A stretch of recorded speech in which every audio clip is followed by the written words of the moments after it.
Welcome ladies and gentlemen, my name's Dychronic, you're here on this Destiny 2 video, and today we're going to be taking a look at my Destiny 2 Beyond Light Fast Level Up Guide. This video will include all of the basic strategy, powerful and pinnacle reward locations, and general tips to maximize your efficiency, as well as a bunch of other notes and explanations that you will ever need to know about leveling up fast in Destiny 2 Beyond Light. So in case you were wondering how it is that somebody got to, for example, 1240 light on the first day of the release, this video is going to be going over the reasons they were able to do that. Now, I personally did not do that. I did not spend that much time, but it is possible if you understand the powerful reward system. And a bit of a disclaimer at the beginning of this video, I just wanted to say I realize that not everybody wants to blitz through all of the content as fast as possible. Because yes, this is a video describing the fastest possible way to do that, but not everybody has to do that. And if you're watching not comfortable with that, then don't do that. This is just a tool for those who want to. And if you still haven't purchased Beyond Light or any of the past DLCs from Destiny 2, check out my Nexus page. For the exact same price as Steam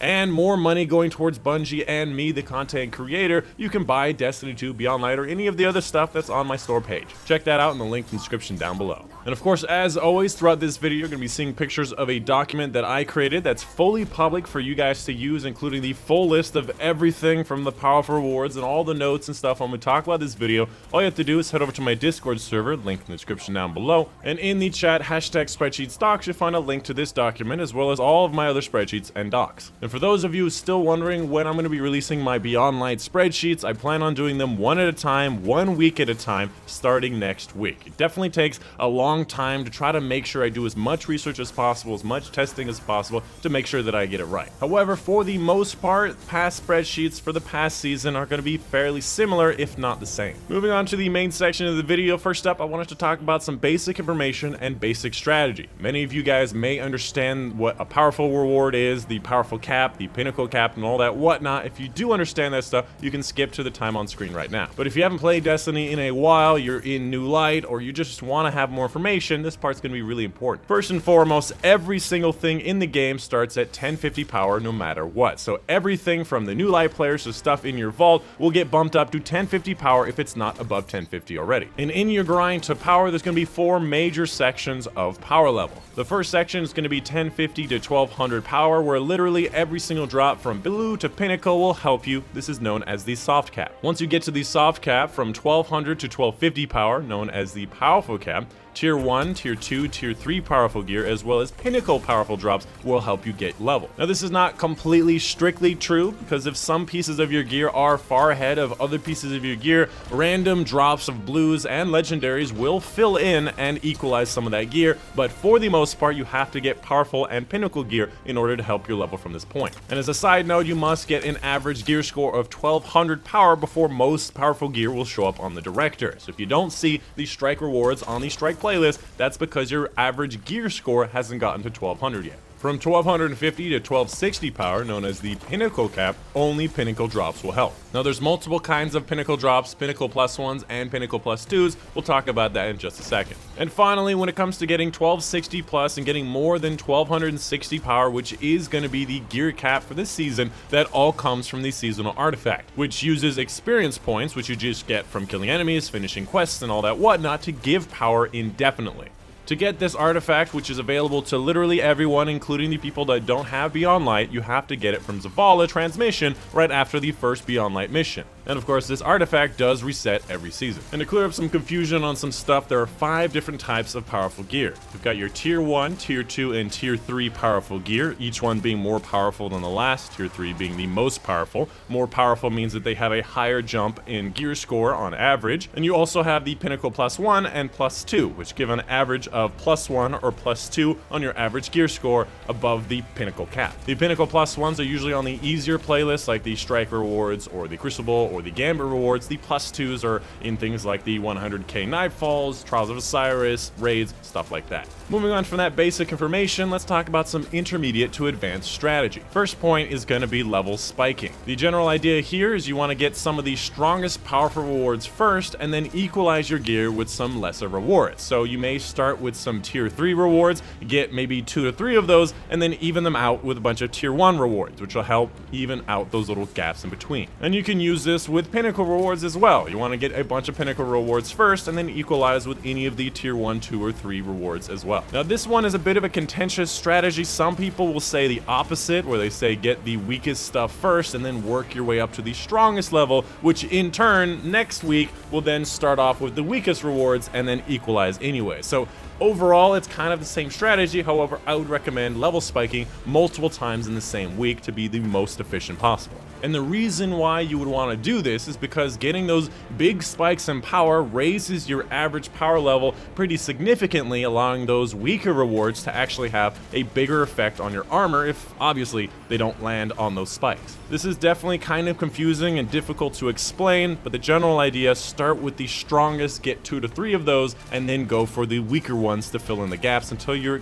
score is about averaged out. And like I said before, sometimes the random blues and legendaries that drop will actually equalize that as well, so you don't even have to use some of the powerful rewards, depending on where you are on the spectrum. Up next, I wanted to go into some specifics about the different power leveling strategies for the different sections of power level. First up, for the soft cap power leveling from 1250 to 1200, personally, I would recommend just playing the Beyond Light story to get to the soft cap, as you do need to finish a lot of those missions in order to unlock a lot of endgame things. For example, unlocking part of your stasis subclass, changing your grenade, unlocking aspects and fragments, being able to get the different guns like the new grenade launcher. Just play the story, you'll get to 1200 power really easily. However, if you feel that you're under-leveled for a certain section of the campaign, or you just want to power level and get up there quickly, I would recommend the Strike playlist, which in turn requires you to be 1100 power to play it, but is pretty easy to get to. An average strike takes around 10 minutes to complete, and it almost always drops 3 blues or legendaries on the final chest, plus of all of the other enemies along the way. And every single blue or legendary will help you get power all the way up to 1200. So from every single strike, every 10 minutes, you get around 3 to 5 different blues or legendaries. That is a very good fast power grind. And as a little note here, the Widow's Walk Lost Sector power level farm has been patched, so you can no longer go in there and get some guaranteed legendaries off the boss and the chest. Up next, I want us to talk about the powerful side of things, which will also include the pinnacle rewards. And as I said before, I have a document with a full list of all the different powerful reward drops, so you can kind of just check them off as you go, so you can make sure you don't miss any particular item. Which is probably going to be the biggest resource that this guide and document offers, is it allows you to get every single thing without missing things. And these are going to be things like the Strike playlist or the Nightfalls. You got the different Core and Glory Crucible rewards. You got the major Valor and Glory rank ups, Trials of Osiris, the different Infamy playlist stuff, all the different vendor challenges in the tower, including the extra engrams of Hawthorne that people often forget about. The thing on Europa with the Varix weekly challenge that only shows up after you finish his sabotage or whatever it is. The raid drops. We don't actually know how many raid drops are going to be in the new Deep Stone Crypt raid, but most likely there's going to be a bunch of pinnacles, as well as a bunch of other miscellaneous things like prime engrams, exotic engrams, the exotics from the legendary lost sectors on Europa and the Cosmodrome, obviously the new ritual gun they adored, the new exotic quest, Cloudstrike, Hawkmoon, a lot of different powerful reward locations, and this list does list all the different things that I do know about, and I will try to update this list when I do know more. And as a really big note, something that people often overlook are going to be those major Valor and Glory rank ups. In my opinion, those are going to be the sources of why certain people are struggling to get to 1220 and some people are actually already at 1250 right now.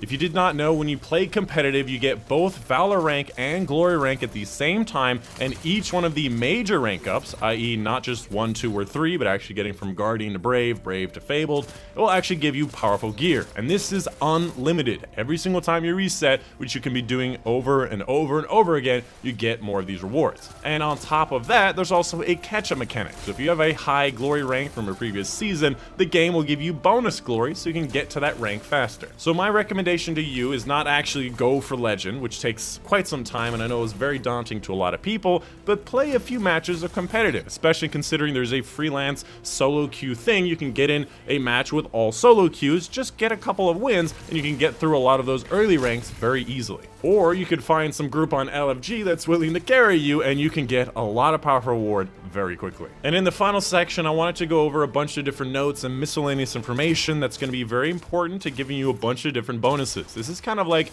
the little tips and tricks along the way, but this is very important.